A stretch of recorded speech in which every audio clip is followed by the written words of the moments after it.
All right, hi everyone. I wanted to talk to you guys today on steroids and the impact that it has on Major League Baseball. When I was growing up as a young child with my grandmother, I used to believe that baseball was a pure sport. I grew up watching the guys on TV as she would sit there and watch baseball games, wanting to be like those guys. I wanted to be just like the heroes that I saw on TV, hitting home runs, stealing bases. And I truly believe that if you worked hard enough, you practiced, you played the game the way it was supposed to, you had a good work ethic, you had that opportunity to get there. Over the last 5 years or so, you started to find out that the game wasn't always played on an even playing field. Baseball was starting to be played chemically imbalanced.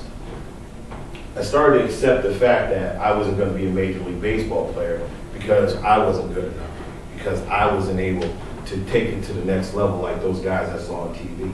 And for me, it was okay. I understood it. I said, well, maybe I just didn't have what they had to finally get there.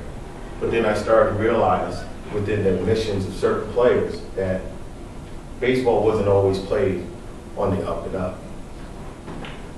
The words anabolic steroids and HGH, which was a human growth hormone, started to pop up. Players that I started to watch and admire were starting to be called out on TV and in the media. And they were being told, when we were being told, that they were starting to use things to enhance their performance. According to the National Institute on Drug Abuse, anabolic steroids are synthetic substances related to male sex hormones. They promote growth in skeletal muscles.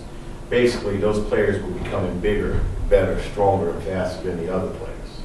According to that same report, anabolic steroids are being abused by some athletes and others to enhance performance.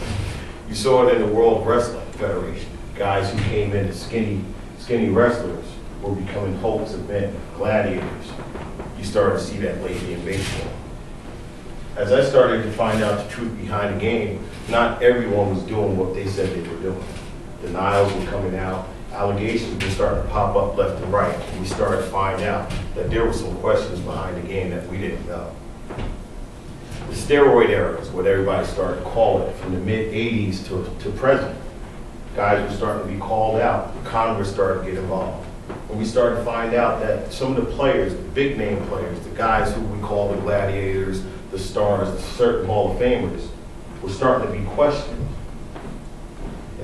In 2005, Jose Canseco came out with a book called Juiced. In that book, allegations of steroid use running rampant through Major League Baseball, players were starting to be questioned. Players that he played against were saying that Canseco was a fool, that things that he was saying was not true. All along, Canseco was starting to become an outcast, but he kept saying over and over again, before this book came out, that baseball was going to be turned upside down by him and a few other players.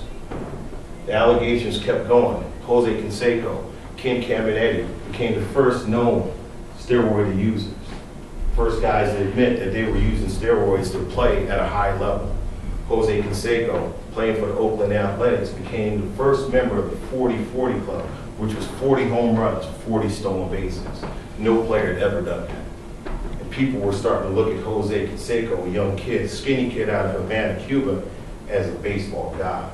Mark McGwire, his teammate, they used to call each other the Bash Brothers, was out of California, skinny kid, played at USC, and all of a sudden now McGwire's hitting those same home runs. Guys hitting home runs 450, 500 feet, and we looked at them as gods. We started to believe that, wow, with that work ethic and everything else, these guys took off.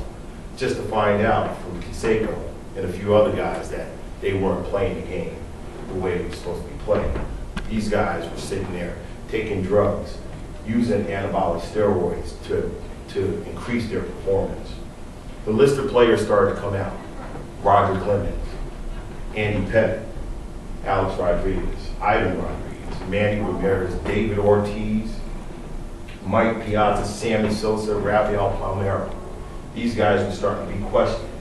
All of them admitted nothing. They denied it. They stood in front of Congress and pointed the finger at Congress and said, no, we're not using these drugs. However, testing before this steroid thing came out proved that these guys were lying. They were indeed telling us lies. These guys were certain Hall of Famers: Clemens, Manny Ramirez, David Ortiz, Alex Rodriguez. These guys were certain Hall of Famers, but all of a sudden now they're looking at the Hall of Shame. Records were starting to become broken. The single season home run record set by Roger Maris in 1961, 61 home runs, was being challenged in 1998 by Sammy Sosa and Mark McGwire. Sosa hit 63, Sosa hit 63, McGwire hit 70. The next year, Sosa hit 66, and Barry Bonds in 2001 hit 73.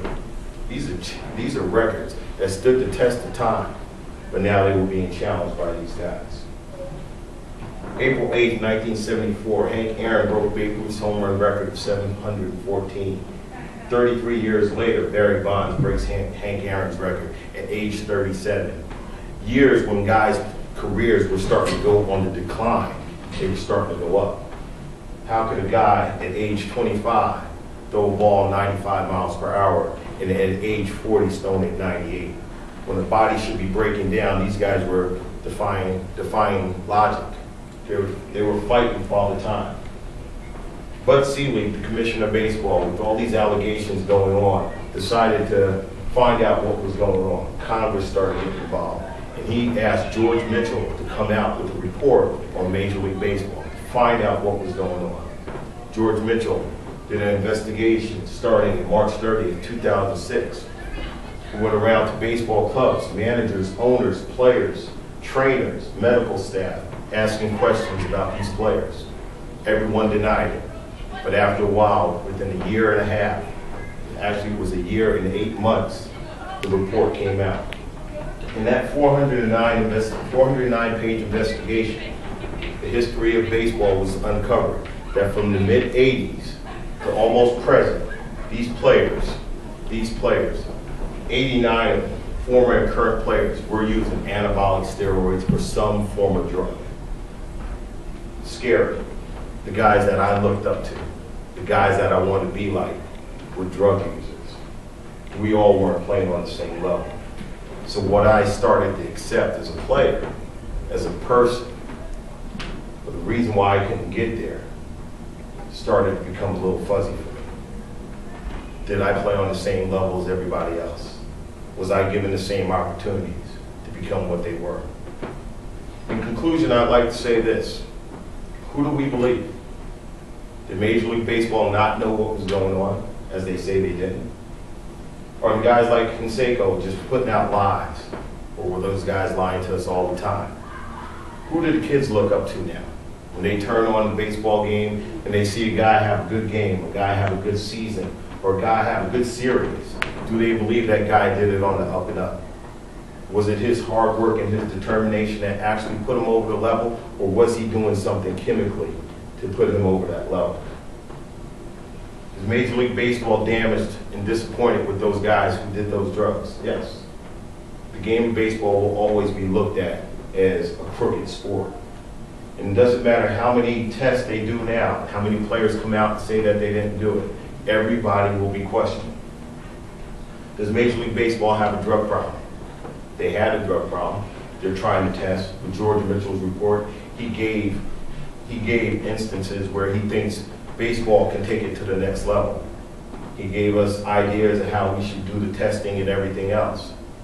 Do they have a drug problem? Maybe they did. Maybe they're trying to fix it. But the biggest thing right now, Major League Baseball has an image problem. And can they cure that?